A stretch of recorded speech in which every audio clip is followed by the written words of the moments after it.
This is the Garrett Wade kitchen and household shears. It's such a capable tool. I use it for way more than just cutting herbs in the kitchen. It's really my go-to tool for any odd material I need to cut, whether I'm recycling. Cardboard is a very easy thing for this to cut.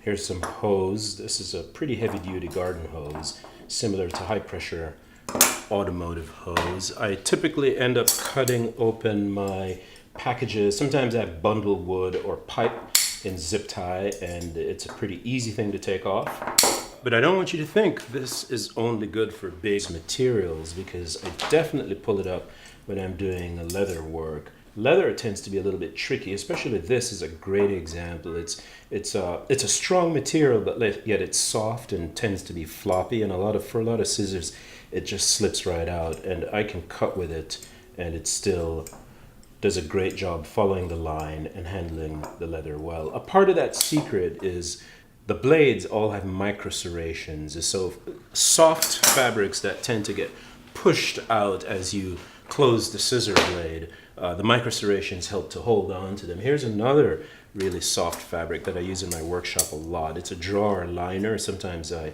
put this down and sand finished work on top of it just to protect the bottom of the work, and it does a great job cutting it, despite how soft and flimsy it is. But going back to some of the more difficult, odd materials, here's some manila that I tend to use to tie stuff up in my garden. That's really gratifying. One of the secrets about this is the blades come apart, so I can sometimes take it apart and use it a little bit like a knife as a stabbing tool. It'll still cut really well. It's a really excellent shears for sheet metal. I've cut both copper and aluminum with this. They're such excellent scissors. Like I said, they're my go-to scissors for just about anything.